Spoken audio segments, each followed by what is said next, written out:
You're not always available because you're kind. You're available because you're afraid of being forgotten, afraid that if you don't respond immediately, they'll stop needing you, afraid that if you don't say yes, you'll be left behind. And deep down, you know this is true. Your availability is not generosity, it's survival. It's not love, it's fear.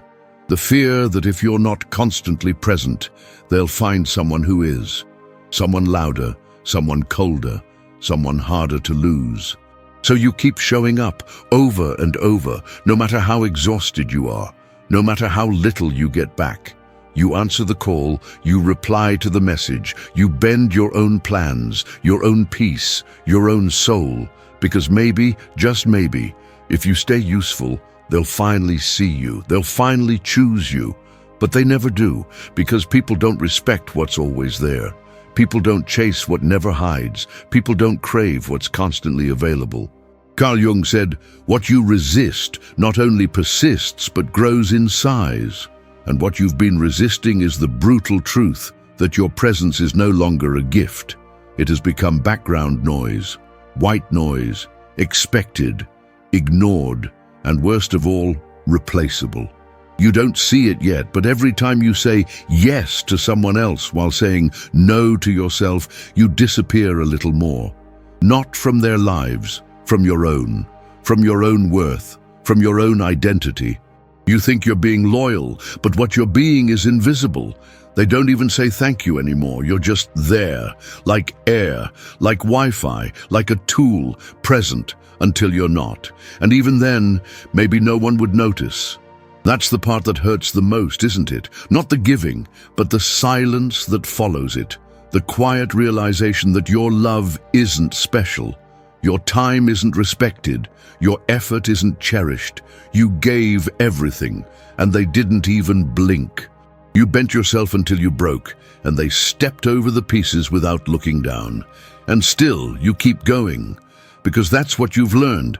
That love means sacrifice. That being chosen means being useful. That if you stop showing up, you'll be replaced. And maybe you will be. But maybe that's exactly what needs to happen. Because you weren't born to be convenient. You weren't born to be the backup plan. The emotional sponge, the quiet fallback when everyone else fails. You were born to be seen and respected. Even in your silence, you think you're loving them. But really, you're abandoning yourself. You cancel your plans to help them. You answer their texts even when you're mentally drained. You let them talk and talk without ever being asked how you feel. You become a mirror for their needs and a ghost to your own.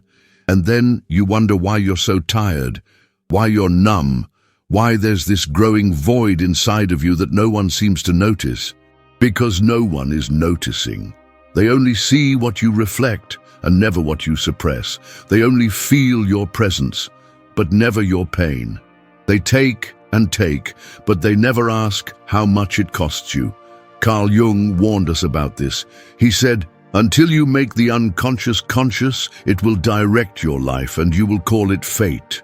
You think it's fate that people walk over you, that you're always the one who gets left behind, that your love never seems to be enough, but it's not fate. It's a pattern, and patterns can be broken if you're willing to open your eyes. You see, this isn't just about being available, it's about being addicted to being needed. If this message woke something up inside you, don't leave without writing it down. Comment what hit you hardest, and don't forget to subscribe so you never walk this path alone again. Because the moment you're not needed, you feel empty, worthless, like you don't matter. So you give, and give, and give.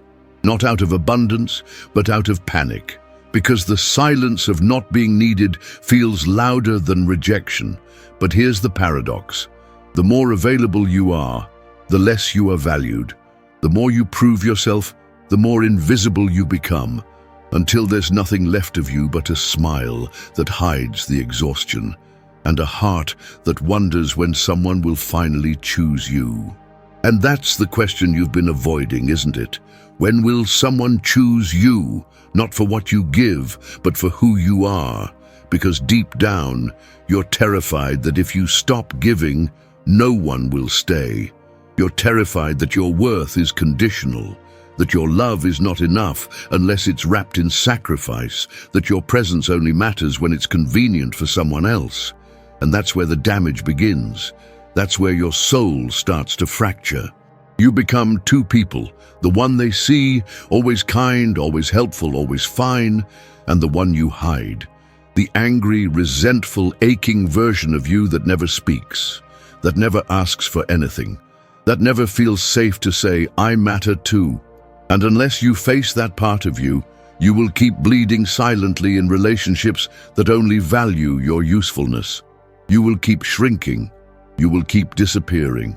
And no one will even notice, because you taught them that your needs don't matter.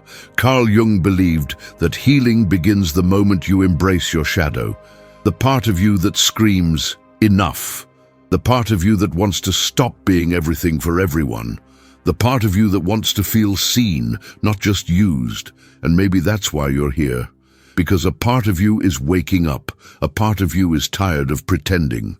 A part of you is ready to stop being the emotional punching bag for people who never even ask how you're doing. That part of you is not wrong, it's not selfish, it's not broken. It's the real you trying to come back to life. And once you listen to that voice, nothing will ever be the same again. You think that your constant presence will eventually win them over, that if you always say yes, always forgive, always stay, one day they'll look at you differently. One day, they'll realize how much you've given. But here's the truth that keeps breaking your heart. They already know, and they don't care. The problem isn't that they don't see your worth. It's that they've learned to ignore it, because you've made it too easy. You've taught them that your time isn't sacred, that your emotions are negotiable, that you'll always be there, no matter how they treat you. And the moment someone stops fearing your absence, they stop valuing your presence. Carl Jung spoke about this exact psychological trap. When a person denies their inner resentment, that emotion doesn't disappear. It festers. It becomes part of the shadow, the hidden self. You smile while dying inside. You help while craving to be helped. You hold everyone else up while barely holding yourself together. And that's when it starts to turn ugly. You begin to feel disgusted, not with them, with yourself, because a part of you knows you're being used. A part of you knows this is not love.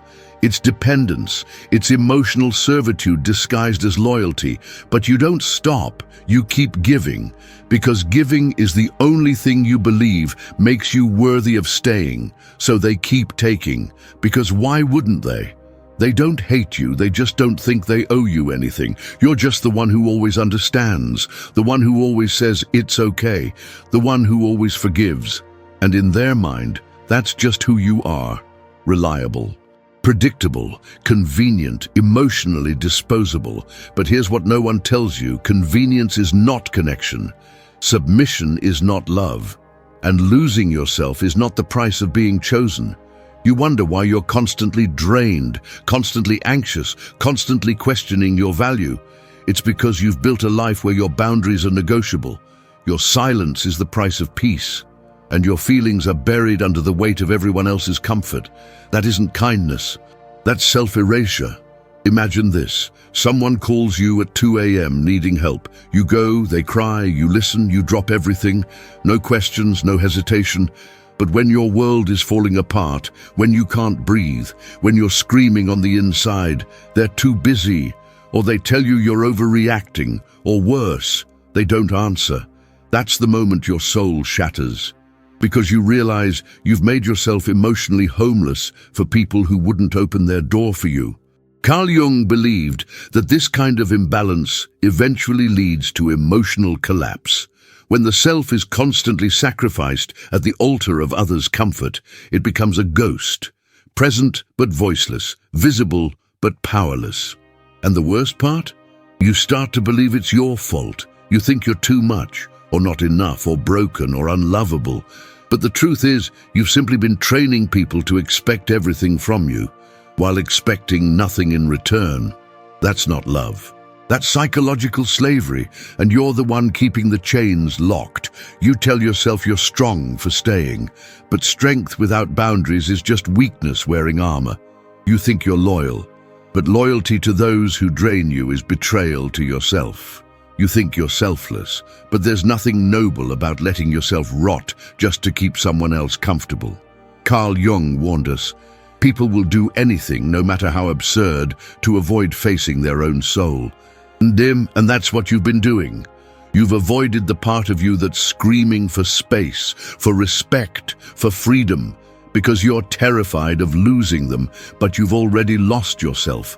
And here's the brutal truth you keep running from. People don't respect availability.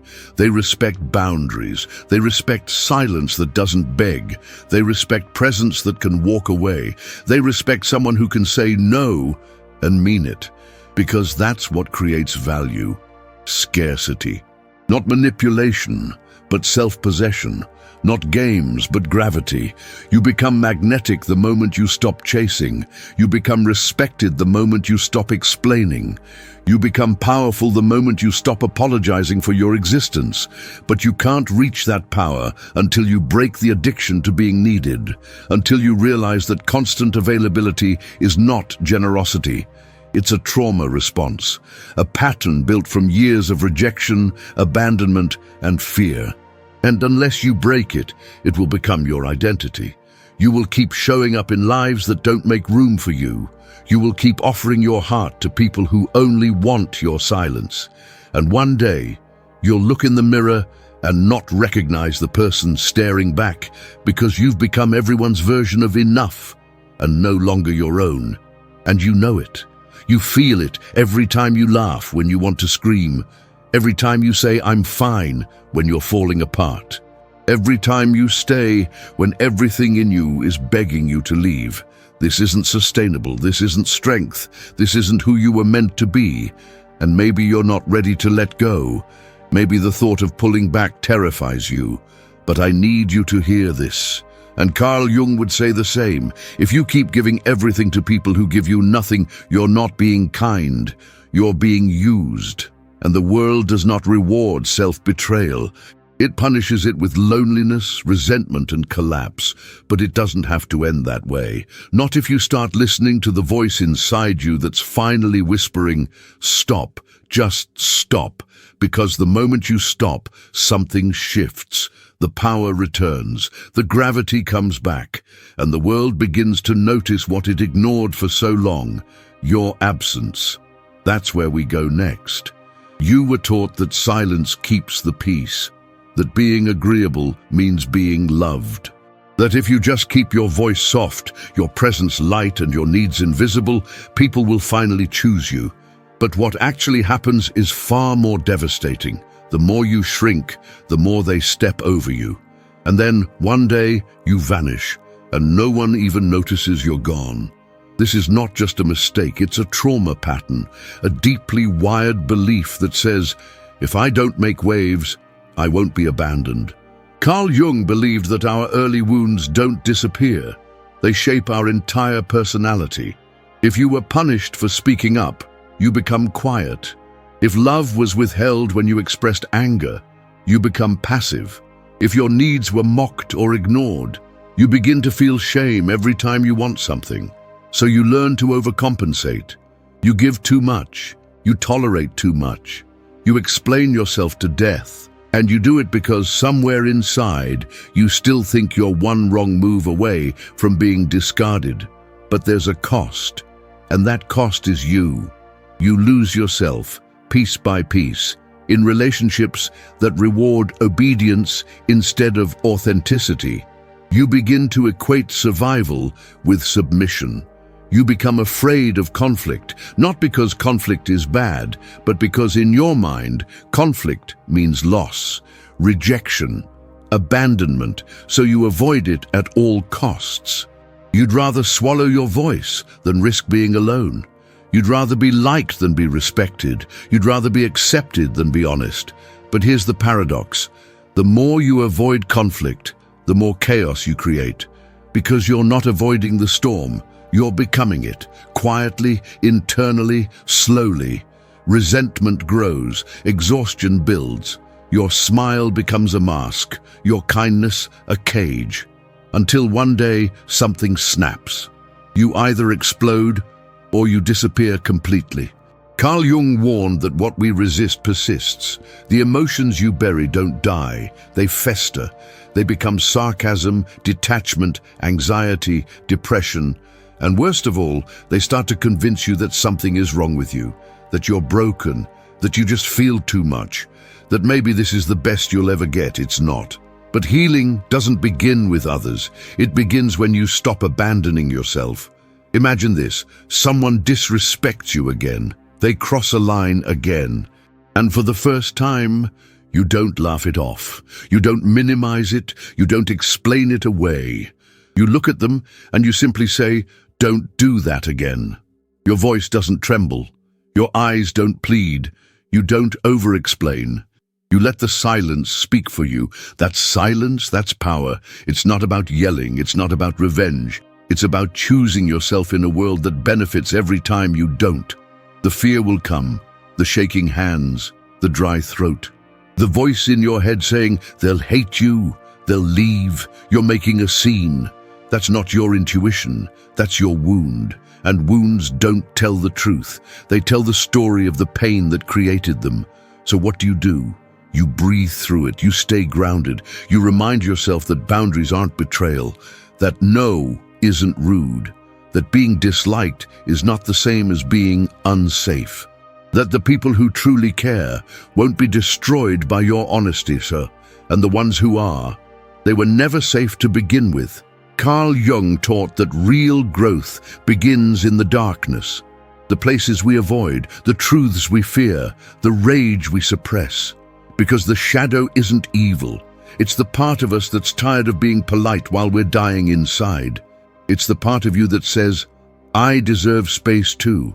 I deserve rest too. I deserve to be heard too." But you can't access that power while clinging to the illusion of peace, because what you call peace is often just control.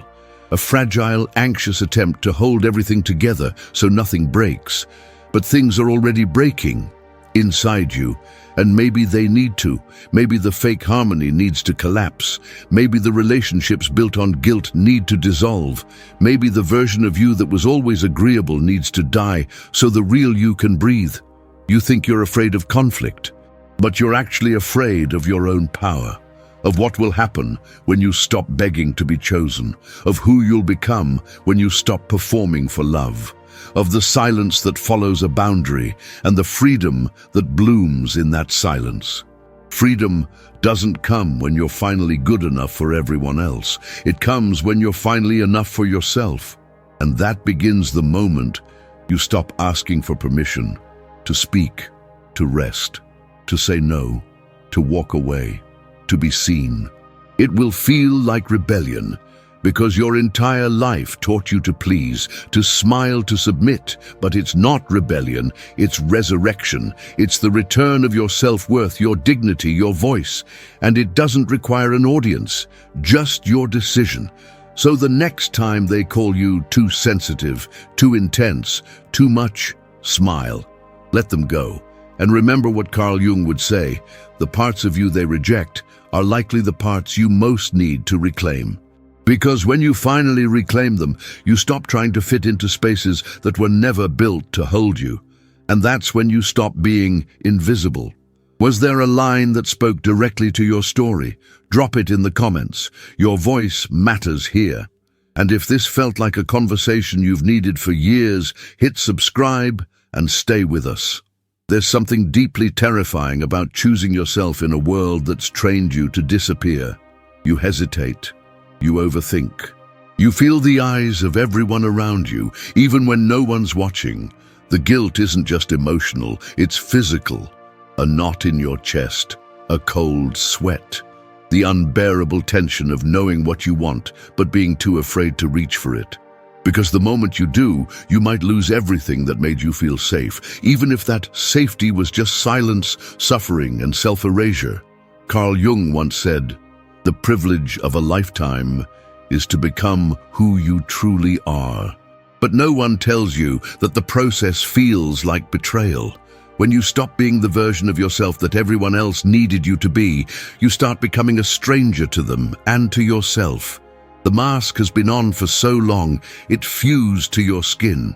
Now that you're trying to remove it, you're bleeding, and that's the part nobody talks about. The violence of transformation.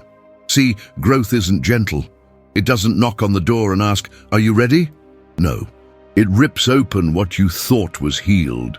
It confronts you with the person you've been avoiding, the one who's angry, exhausted, disappointed, resentful, the one who's been screaming behind your smile for years. And for the first time, you have to face them. Not push them away, not numb them, not pray them into silence. Face them, because that person, that's you. You're not weak for wanting peace, but you are being destroyed by the way you chase it. You say yes when you mean no. You offer kindness when you're drowning in rage. You comfort others while you're silently breaking. You think it's strength, but it's actually surrender of the worst kind. Not surrender to life, but surrender of self. And it always begins the same way. A small moment, a subtle choice. Someone interrupts you while you're talking, and you smile. Someone laughs at your boundary, and you stay quiet. Someone uses your kindness, and you convince yourself they didn't mean to. But your body keeps the score, your chest tightens, your breath shortens, your spirit shrinks. Because you know you're not being honest, you're being strategic, you're trying to be loved at the cost of your integrity. Here's the truth: love that costs you, your voice, is not love. It's dependency dressed up as devotion. Carl Jung understood this intimately. His work on the shadow wasn't just about the dark things we hide. It was about the things we compromise to survive. Your fear of conflict didn't come out of nowhere. It was born the moment conflict meant danger, when disagreeing with someone meant punishment, abandonment, or withdrawal of love. So now, as an adult, you associate truth with risk. You'd rather be compliant than be alone, but you're still alone, just quietly. You lie awake at night wondering why they don't respect you, why you feel so replaceable, why no one ever seems to meet you where you are. But the real question is, do you? Do you meet yourself where you are? Or are you still begging for scraps, hoping one more act of self-sacrifice will finally be enough? It won't. The more available you make yourself to people who don't value you, the more invisible you become. And eventually your presence becomes expected, not appreciated. You don't get thanked, you get used. You don't get protected, you get drained. And then they tell you, you've changed. Yes, you have. Because you finally realize that your time is not a gift for the ungrateful. Your energy is not free currency. Your loyalty is not a prison sentence. You are not required to be soft to people who've only been sharp with you. This is where conflict becomes necessary. Not because you want to hurt others, but because you're done hurting yourself. When you say no for the first time, it will shake your world. You'll panic. You'll second-guess it. You'll want to take it back, but you must not.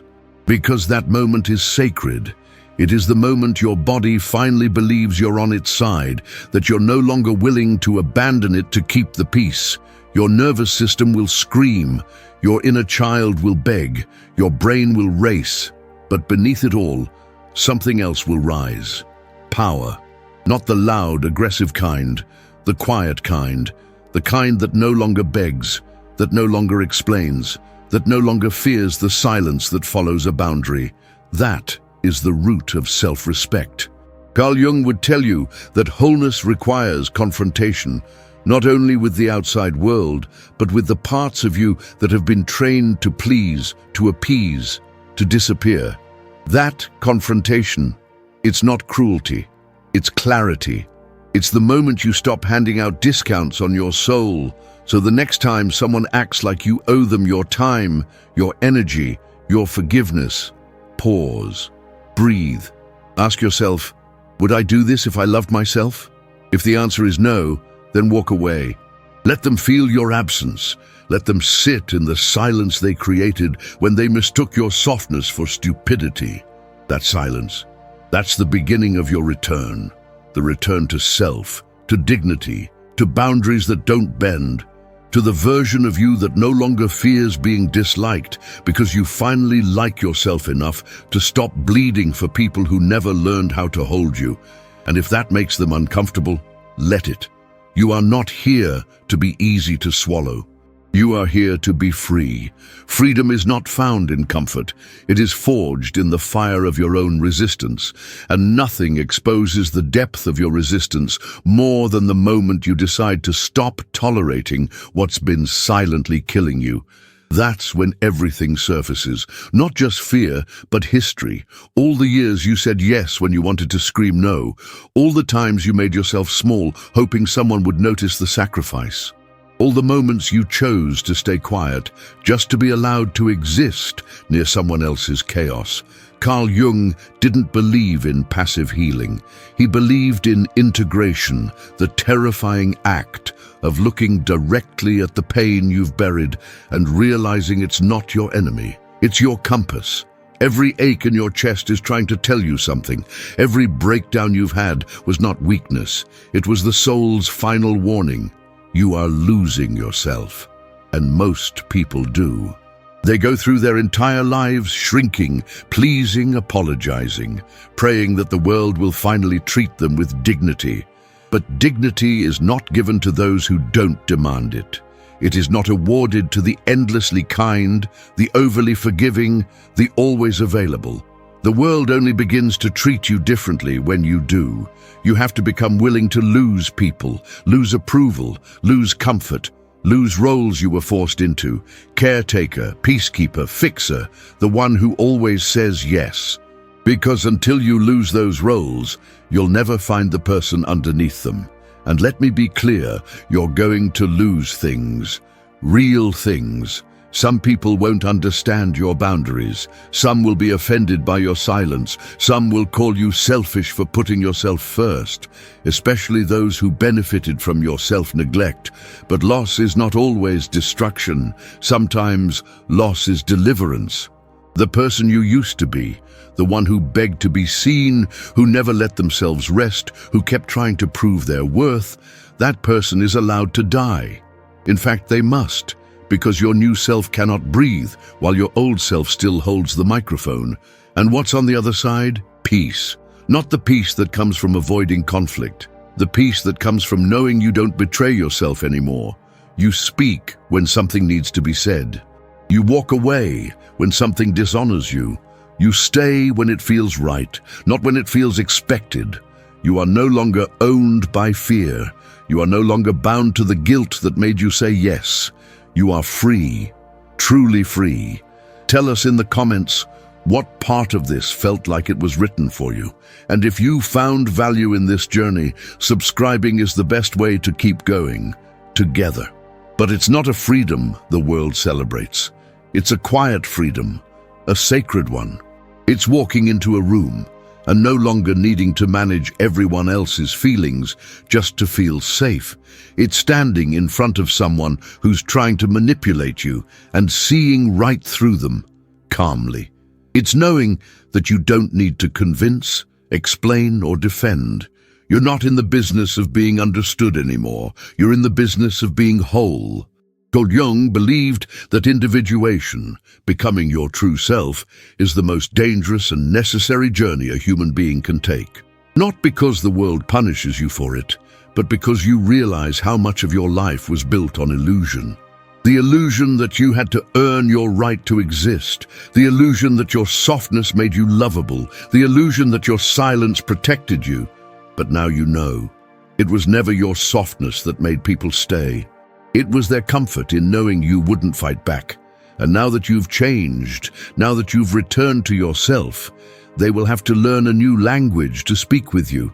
One rooted in mutual respect, in emotional honesty, in earned access, not assumed entitlement. So if you're feeling afraid right now, good. It means you're getting closer. Closer to the version of yourself that doesn't beg, that doesn't break in silence. That doesn't keep offering peace to people who thrive on your war. You're not too much. You're not too cold. You're not broken. You're just finally done being the emotional servant to people who would never kneel for you. And if they can't handle the new you, let them leave. The right ones will never require you to shrink. The right ones will recognize your strength, not as a threat, but as truth. Thank you for sitting with this message today. If it stirred something in you, it means you're not alone in this. Thousands of others are waking up too, to the quiet rebellion of choosing themselves. Before you go, there's another truth waiting for you. One that might change the way you see every relationship you've ever had. Click the next video now, and if this resonated, comment below. I'm done begging for peace. I choose power. We'll see you there.